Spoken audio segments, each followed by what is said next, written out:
Je m'appelle Kléber Battaglia et je pratique les arts martiaux depuis plus de 30 ans.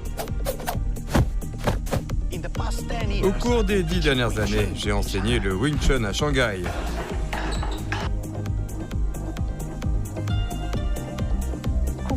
La culture du Kung Fu regorge d'histoires et de légendes intrigantes. Les mouvements d'animaux ont inspiré les anciens maîtres.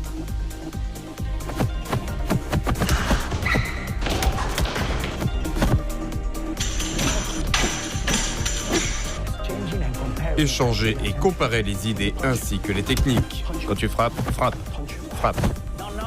Allons faire un tour du côté du Kung Fu.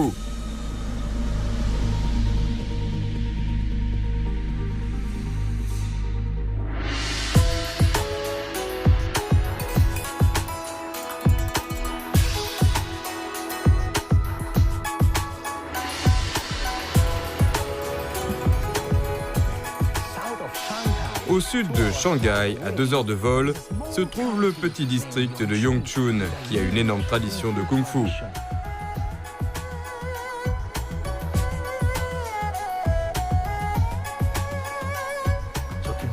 Aujourd'hui, je suis venu ici pour enquêter sur l'origine de la grue blanche et le développement du Kung Fu chinois.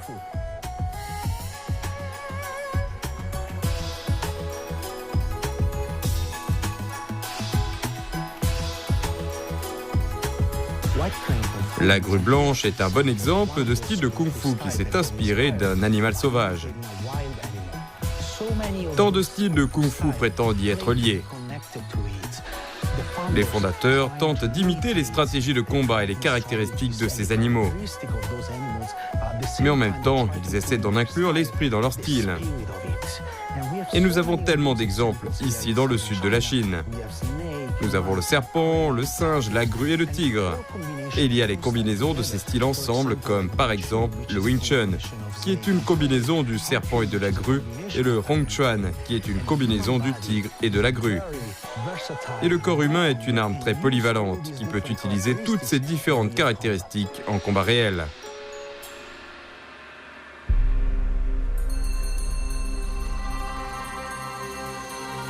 Ici, nous rendons hommage aux esprits de Fang Zhong, Fang Qingyang et de tous les autres ancêtres de la grue blanche. Honorer les ancêtres est une tradition très importante dans la culture chinoise, surtout en Kung Fu, où tout est lié à la famille et à la loyauté.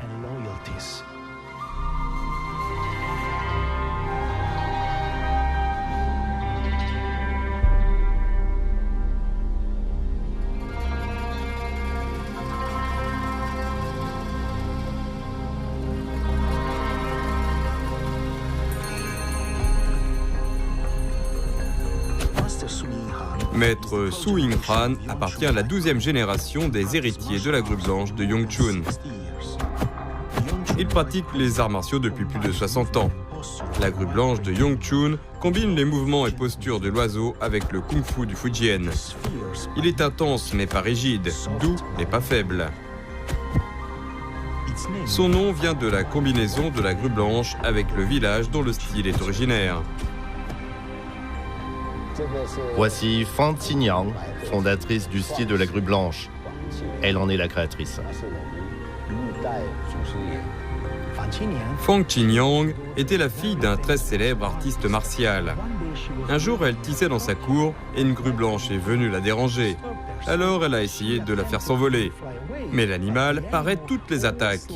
Cela l'a tellement impressionnée qu'elle a décidé d'incorporer la structure et l'élégance de l'animal dans un style de kung-fu.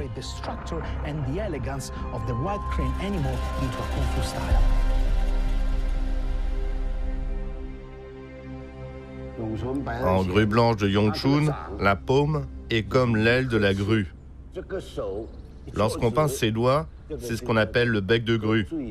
Cet exercice s'appelle grue blanche mêlant leurs coups. 2 grues comme si leurs coups étaient entrelacés. C'est beau, oui. Attrape mon poignet. C'est ce qu'on appelle la tête de grue. Tu vois, je peux te pointer du doigt et je peux faire un pas en avant. Alors ta main viendra me bloquer. Donc je vais utiliser le coude de grue. Il y a ça et ce coude de grue. Je peux aussi te frapper comme ça.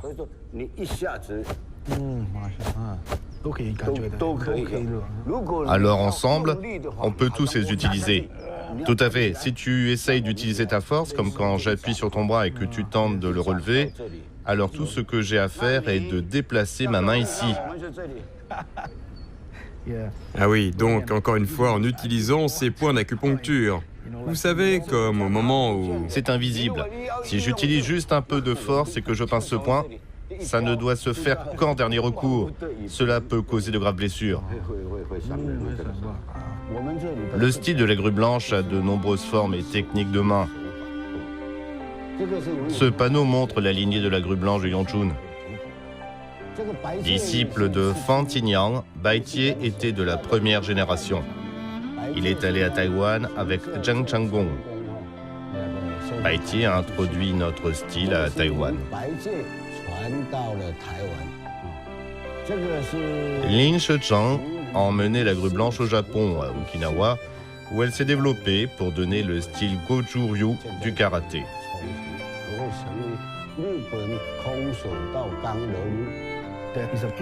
Il existe un ancien traité militaire chinois intitulé Wubeizhe. Celui-ci est en fait considéré comme la Bible du karaté japonais, le Bubiche. Nous menons des échanges avec le Japon depuis 1985. Ils sont également venus à Yongchun. Ils sont venus en Chine plusieurs fois. Nous avons encore quelques étudiants japonais. Et c'est aussi très intéressant de voir le passage d'une personne célibataire à une famille, un village entier, un pays et au reste du monde. C'est une porte d'entrée pour diffuser non seulement les arts martiaux, mais aussi la culture en général.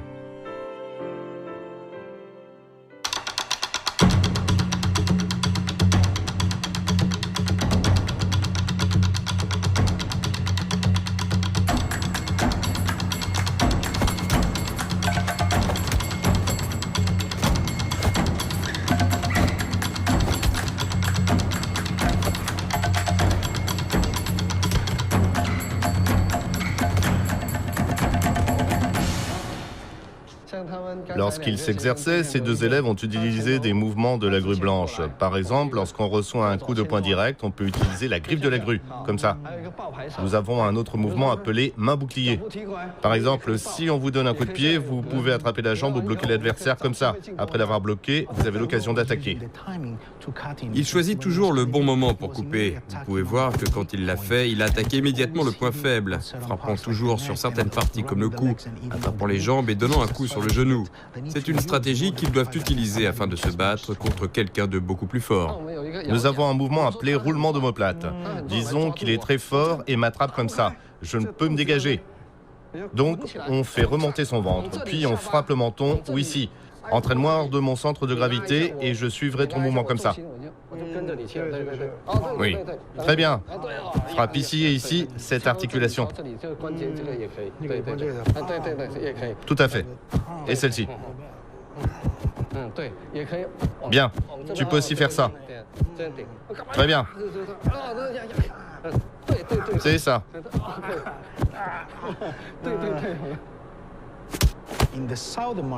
Dans les arts martiaux du Sud, quand il s'agit de combats rapprochés, on ne peut pas vraiment faire tous ces mouvements très amples. Ces derniers sont très utiles lorsque vous avez l'espace pour les faire. Mais quand vous êtes très proche et que vous êtes probablement immobilisé, vous devez utiliser le corps d'une certaine manière pour générer ce type de force à une très courte distance. Ce que Bruce Lee a également rendu célèbre avec le One Inch Punch.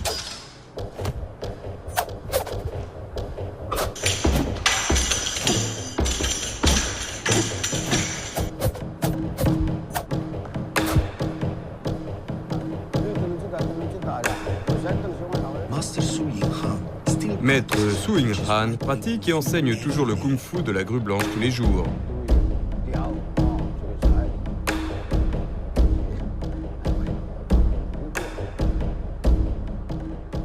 Son fils, sa fille et son petit-fils consacrent également leur vie à l'étudier. La transmission de génération en génération est une autre caractéristique du kung-fu. Elle permet de léguer leur interprétation particulière du style.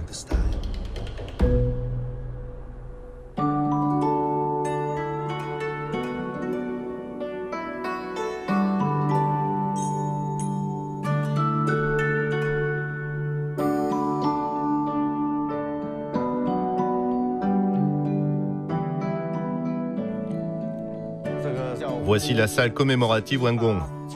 Les travaux de construction ont commencé en 1893 et se sont achevés en 1897. Elle a été construite pour honorer un fonctionnaire du district de Yongchun. Son nom était Wen Xueben. Fonctionnaire honnête, il a beaucoup fait pour les habitants. Après son décès, la population locale a recueilli des fonds pour construire cette salle commémorative afin d'honorer sa mémoire. En 1928, le district de Yongchun a envoyé 10 personnes à Nanting pour passer l'examen national d'arts martiaux. À leur retour, ils ont établi en ce lieu une succursale locale de l'Académie centrale des arts martiaux. Le premier conservateur fut Lin Baoshan. Le second était Pan Shofeng. Le troisième était Pan Xiaode. Il s'agit de mon grand-père. Les deux-là étaient disciples du même maître. Après la création de l'établissement, ils ont enseigné le style de la grue blanche ici. De nombreux maîtres de la grue blanche de Yongchun ont étudié ici. Ces photographies en montrent quelques-uns. Cela a été financé par un homme d'affaires très riche qui les a parrainés pour aller à Singapour et en Malaisie afin de faire des démonstrations d'arts martiaux et introduire le style de la grue blanche. Ces schémas montrent quelques mouvements de la grue blanche. Dans le passé, plusieurs maîtres enseignaient encore les mêmes mouvements. Mais plus tard, à mesure que d'autres branches ont émergé, des changements ont été apportés. Nous appelons ce mouvement le général tir de flèche. Mais certaines écoles d'arts martiaux l'appellent les dragons jumeaux explorent la mer. Les mouvements sont les mêmes, mais les noms sont différents. Dans le kung-fu, il est courant qu'ils partagent les mêmes principes, mais qu'ils les appellent de différentes manières. Et parfois, assez curieusement, vous trouverez le même nom de technique exécutée d'une manière complètement différente. Donc c'est aussi très intéressant quand vous faites des recherches, parce que parfois, les mêmes choses peuvent être très différentes, et différentes choses sont en fait les mêmes.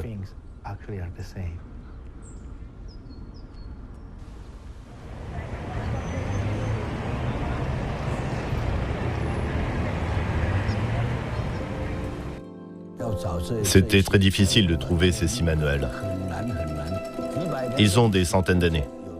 Certains ont été perdus, d'autres sont tombés en morceaux ou ont été brûlés. Ils sont tous en lambeaux et incomplets, et certains mots sont difficiles à distinguer. C'était très difficile de rassembler et de compiler ces manuels. Je réalise le souhait de mon maître. Il m'avait dit de tout copier, parce qu'ils nous avaient été transmis par nos ancêtres. Nous devions donc les rassembler. J'ai accepté la tâche et je m'y suis entièrement consacré. Je n'ai fini de tout compiler qu'en 1985 et je les ai publiés à Taïwan en 2004. L'ancienne version et voici la nouvelle publiée. J'ai ces livres à la maison. Vraiment, c'est incroyable. Je ne les ai même pas moi-même. Il a écrit tout cela à la main et a copié certains des vieux livres perdus. Il a publié cela dans une nouvelle version pour que les gens gardent vivante la tradition. C'est très touchant de faire en sorte que la culture chinoise et le kung-fu se répandent à travers le monde et survivent pour la prochaine génération.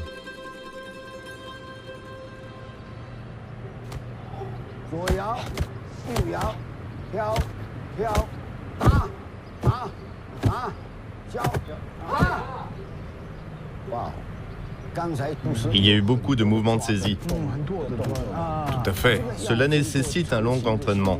Nous avons des accessoires qui peuvent aider. On l'utilise généralement pour s'entraîner. Essaye.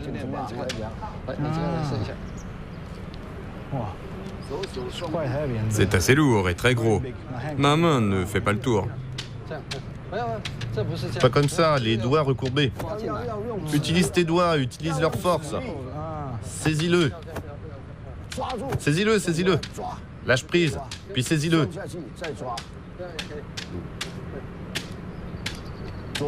Utilise les mains gauche et droite à tour de rôle. D'abord la main gauche, puis la droite. C'est comme un aigle qui descend, la grue blanche qui descend et attrape sa proie. Comme ça, oui. Comme ça, saisis-le.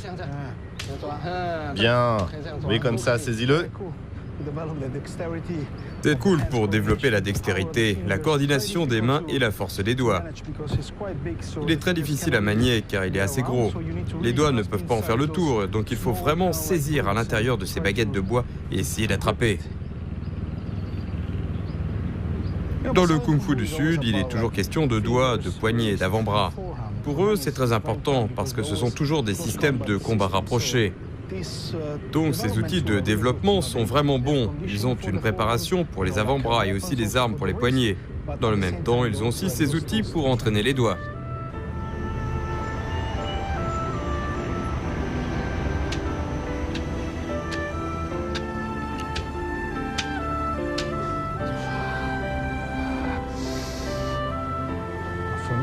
Pour moi, c'était vraiment un honneur d'être entraîné par Maître Su lui-même, car il est vraiment une légende vivante du kung-fu moderne. Je me suis déjà entraîné à Hong Kong avec Maître Lee Kong. J'ai pratiqué la grue blanche. Pour moi, c'était très intéressant d'observer les différences et les similitudes entre ces deux approches, car elles viennent toutes deux du district de Yongchun. L'une est restée ici, et les gens comme Maître Su, qui enseignent encore de manière traditionnelle avec tous ces exercices ancestraux, gardent la tradition vivante.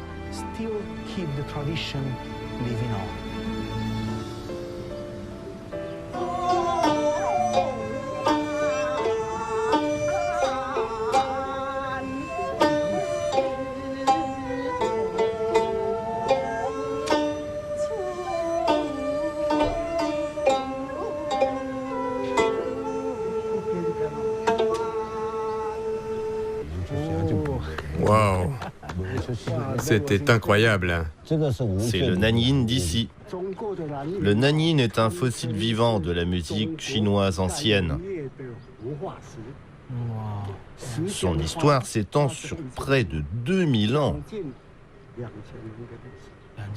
2000 ans, waouh!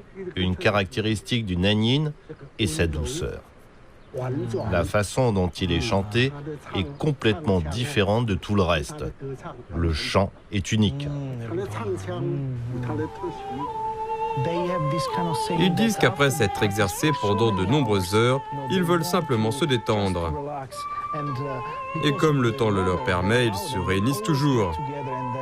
Cela me rappelle le sud de l'Italie où les gens, grâce au temps clément, se réunissent, dînent peut-être ensemble et jouent de la musique folklorique typique.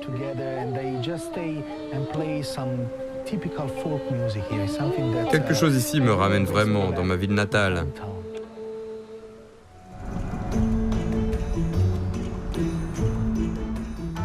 Mon voyage de recherche ici sur le kung-fu de la grue blanche est terminé. Vous savez, j'ai vraiment apprécié mon séjour ici. Les gens étaient très accueillants, mais mes investigations ne peuvent s'arrêter là. Il y a un dicton chinois qui dit « lire 10 000 livres et parcourir 10 000 lieues ». Je vais enquêter sur le karaté.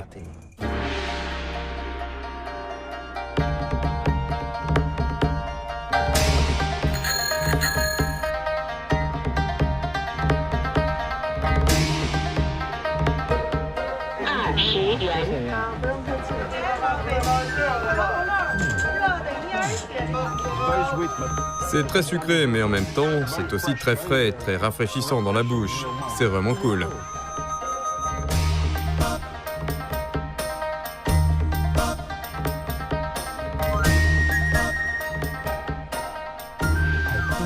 J'ai parcouru plus de 2000 km du district de Yongchun à la capitale Beijing pour rencontrer un très bon ami à moi.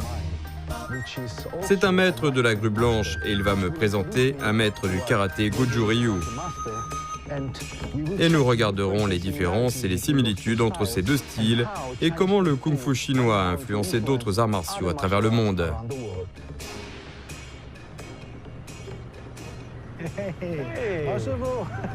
Maître Lo, Bonjour.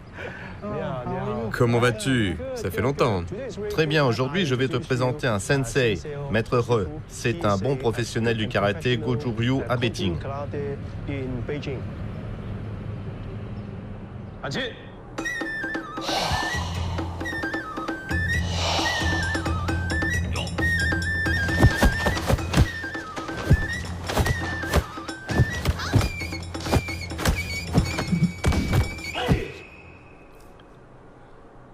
Bonjour maître Re.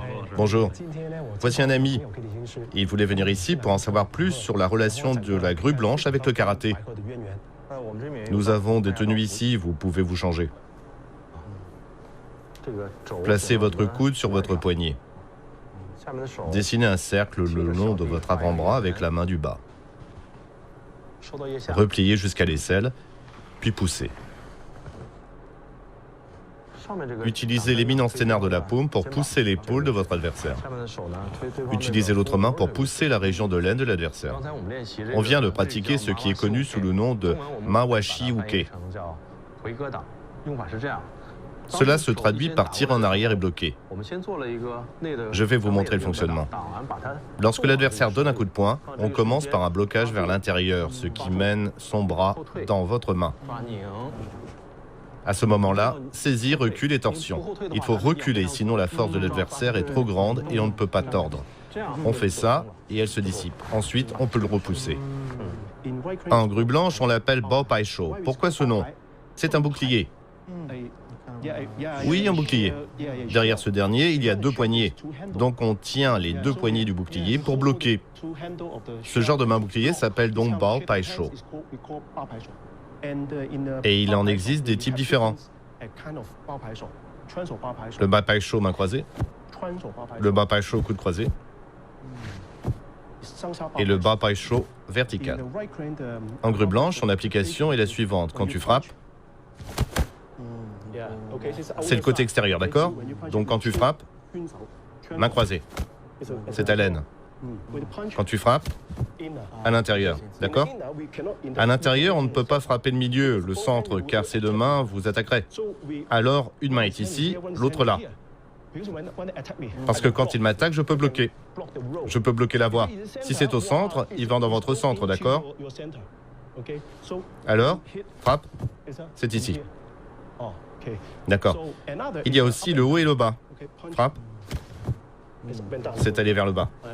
C'est une attaque à l'aine.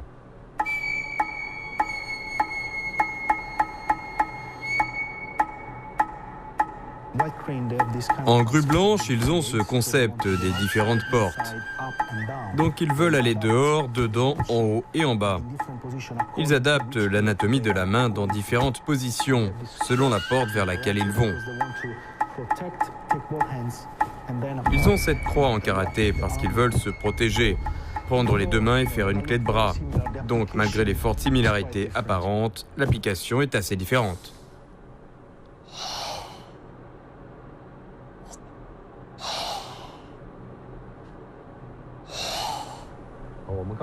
En karaté Goju-ryu, nous portons une attention particulière à la respiration. Inspiration, puis expiration.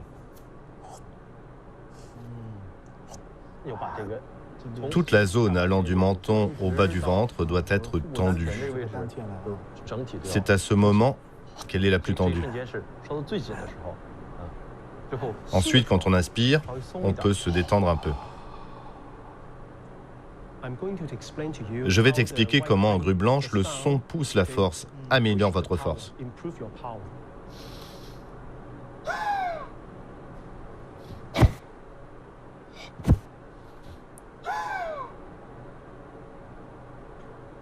Comme ça, tu sentiras ce qui se passe au niveau des hanches, d'accord? Donc on peut vraiment sentir le diaphragme appuyé et du fait de la position, il comprime. Et cela crée ce genre d'arc à 360 degrés. Parce que beaucoup de gens se concentrent sur l'expansion dans une seule direction. Mais en fait, elle devrait être dans toutes les directions. Parce que les gens peuvent être frappés dans le dos ou sur le côté. Et puis à partir d'ici, c'est une expansion dans toutes les directions. L'expansion de la partie avant ou même des parties latérales vise à empêcher les gens de vous attaquer. L'expansion de la partie arrière sert à augmenter la force. Tu peux essayer de faire des sons. Inspire. Expire.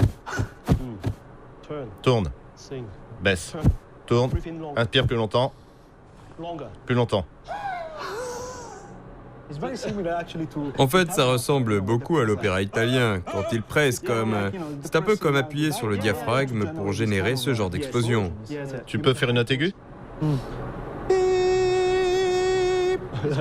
C'est entrant. C'est en expansion. C'est un peu comme... Oui, j'ai chanté de l'opéra. Oui. C'était fascinant d'explorer les similitudes et les différences entre ces deux styles et de voir comment du Fujien, l'influence se retrouve jusque dans le karaté Goju-Ryu d'Okinawa. Mais pour moi, cet exemple de la grue blanche montre vraiment comment le kung-fu a non seulement influencé le Japon, mais également toute l'Asie du Sud-Est et est devenu une partie de la culture mondiale.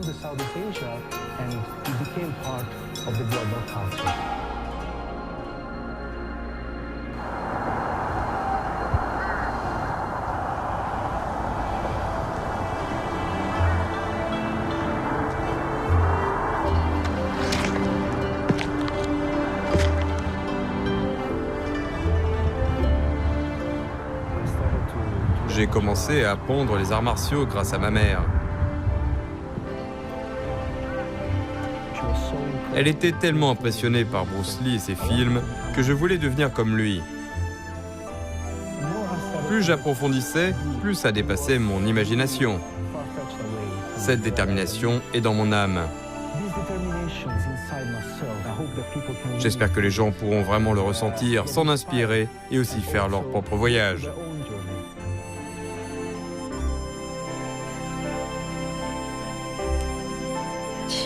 La respiration doit être subtile, uniforme, prolongée, douce. Donne un coup de poing. Tu frappes, tu es à l'extérieur. J'entre. 1, 2, 3.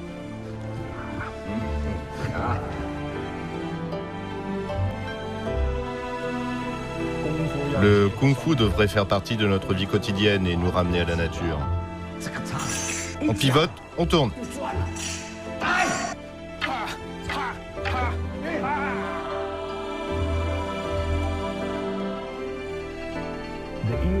L'ère des armes blanches est révolue et le champ de bataille s'est transformé en une société moderne où le besoin de survie n'est plus lié au combat.